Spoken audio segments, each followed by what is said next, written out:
அண்மை செய்தி. புதிய செல்போன்களில் சஞ்சார் சாத்தி என்ற செயலி கட்டாயம் என மத்திய அரசு தெரிவித்திருக்கிறது. புதிதாக தயாரிக்கப்படும் செல்போன்கள், இறக்குமதி செய்யப்படும் செல்போன்களில் சஞ்சார் சாந்தி செயலி கட்டாயம் இருக்க வேண்டும் என மத்திய அரசு உத்தரவானது பிறப்பித்திருக்கிறது.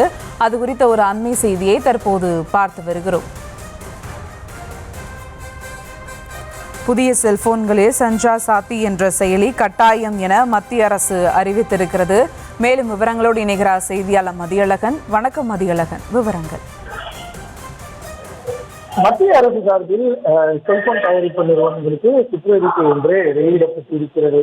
அதாவது இனிமேல் தயாரிக்கக்கூடிய செல்போன்களில் சஞ்சார் சாத்தி என்ற மத்திய அரசினுடைய இடம்பெறுவது கட்டாயம் என்று தெரிவிக்கப்பட்டிருக்கிறது. அந்த செயலியை நீக்கவோ அழிக்கவோ முடியாத வகையில் அனைத்து செல்போன்களிலும் அந்த செயலி என்பது நிறுவி இருக்க வேண்டும் என்று செல்போன் தயாரிப்பு நிறுவனங்களுக்கு உத்தரவிடப்பட்டிருக்கிறது. ஏற்கனவே பயன்பாட்டில் இருக்கக்கூடிய பழைய கைபேசிகளிலும், அதாவது செல்போன்களிலும் அந்த மென்பொருள் புதுப்பித்த, அதாவது சாப்ட்வேர் அப்டேட் மூலம் அந்த சஞ்சார் சாத்தி என்ற செயலி பதிவேற்றம் செய்யப்படும் என்றும் மத்திய அரசு தெரிவித்திருக்கிறது. அதாவது பொதுமக்களை பொறுத்தவரை தரமற்ற மற்றும் அதாவது ஏமாந்து போகக்கூடிய வகையில் புதிய வகை செல்போன்களை வாங்குவதற்காக தான் இது போன்ற ஒரு திட்டம் ஏற்படுத்தப்பட்டுள்ளதாகவும், இதன் காரணமாக இந்த செயலி கட்டாயம் என்று தாங்கள் தெரிவிப்பதாகவும் மத்திய அரசு சார்பில் தெரிவிக்கப்பட்டிருக்கிறது.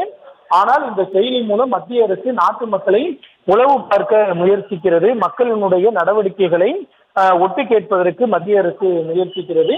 எனவேதான் இது போன்ற ஒரு செயலி கட்டாயம் இடம்பெற வேண்டும் என்று மத்திய அரசு விரும்புவதாகவும் காங்கிரஸ் சார்பில் கடுமையான கண்டனமானது தெரிவிக்கப்பட்டிருக்கிறது. இது தொடர்பாக காங்கிரஸ் கட்சியினுடைய பொதுச் செயலாளர் வேணுகோபால் மற்றும் பிரியங்கா காந்தி உள்ளிட்டோர் கடுமையான கண்டனங்களை தெரிவித்திருக்கிறார்கள். அதாவது சஞ்சார் சாத்தி என்பது ஒரு உளவு பார்க்கும் செயலி, இது மிகவும் ஆபத்தானது எனவும், குடிமக்களுக்கு தனி உரிமைக்கான உரிமை உண்டு, குடும்பத்துக்கோ நண்பர்களுக்கோ அனுப்பும் செய்தியில் குடிமக்களுக்கு தனி உரிமை வழங்கப்பட வேண்டும் என்றும் குறிப்பிட்டிருக்கிறார்கள். மேலும் இந்த நாட்டை ஒவ்வொரு விதத்திலும் சர்வாதிகாரமாக மத்திய அரசு மாற்றி வருவதாகவும் குற்றம் சாட்டப்பட்டு இருக்கிறது. ஒருவேளை இந்த செயலி அனைத்து தொலைபேசிகளிலும், அனைத்து செல்போன்களிலும் இடம்பெறும் பட்சத்தில் அதன் மூலம் பொதுமக்களினுடைய தனிப்பட்ட உரிமை பாதிக்கப்படும் என்றும், பொதுமக்களினுடைய அன்றாட நடவடிக்கைகளை மத்திய அரசு கண்காணிப்பதற்கு வாய்ப்பு ஏற்படும் என்றும் காங்கிரஸ் சார்பில் குற்றம் சாட்டப்பட்டு இருக்கிறது. எனவே இந்த செயலி, அதாவது இந்த சஞ்சார் சாத்தி செயலியை அனைத்து செல்போன்களிலும் பதிவேற்றம் செய்ய வேண்டும் என்ற அந்த உத்தரவை திரும்ப பெற வேண்டும் என்று காங்கிரஸ் கட்சி சார்பில் கோரிக்கை வைக்கப்பட்டிருக்கிறது.